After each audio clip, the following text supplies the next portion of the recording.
Some say, you don't know what you've got until it's gone. If that's true, then many of us will feel a pang of regret when the 15 UK-bound Vauxhall VXR8 gts-rs have all found homes. They'll be the last interpretations of Holden's venerable Commodore, with General Motors shutting down the Australian factory this month. The VXR8 has long been a lovable anachronism, and this latest version, with its Chevrolet-sourced 6.2-liter LSA V8 and 6-speed manual transmission, is the most anachronistic of the lot. The supercharged block, also found in the U.S. market Cadillac CTS-V and Chevrolet Camaro ZL1, develops 586 bhp in this form. That puts it well into Mercedes-AMG E63 and BMW M5 territory, while a torque output of 740 Nm is nothing to be sniffed at, either. You also get a large and practical four-door body, with ample rear cabin space and an enormous boot. Power is delivered to the rear wheels alone, with only some Continental rubber and the combined efforts of traction and stability control systems to keep you pointing in the right direction.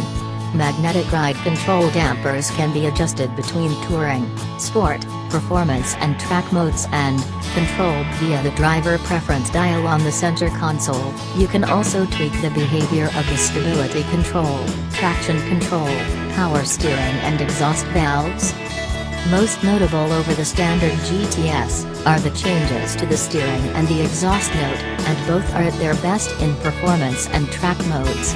In touring and sport the steering can feel a little too light for a car as large and muscular as the VXR8, which chips away at your confidence, while the fruitier exhaust note gives the GTS-R soundtrack more intense than any of its rivals.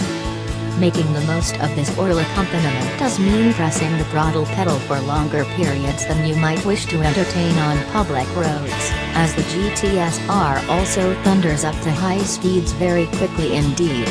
It's a real rush, and the change in tone as the needle passes 4,000 revolutions per minute, a distinct click, followed by a NASCAR-style blare and an increasing rush through the adjacent scenery, is utterly addictive. Thankfully, the brakes are mighty, and the chassis is more than capable of handling all this power, even if your license isn't.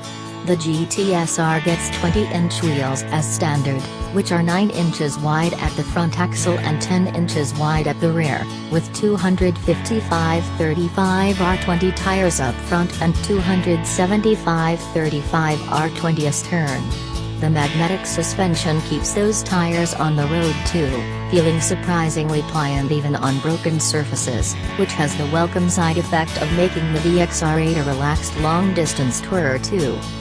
We'd like a little more steering feel, but on dry roads you're unlikely to run out of grip unless you've overcooked it. And with all that torque, there's always the potential for oversteer, of course, but most of the time the huge traction will help fire you out of corners and up the next straight before you've had time to blink. It's very expensive and the cabin is a bit naff, true, while there's huge tire noise and the exterior styling is a bit try-hard, but Australia's final brutish saloon has a big heart and even greater appeal.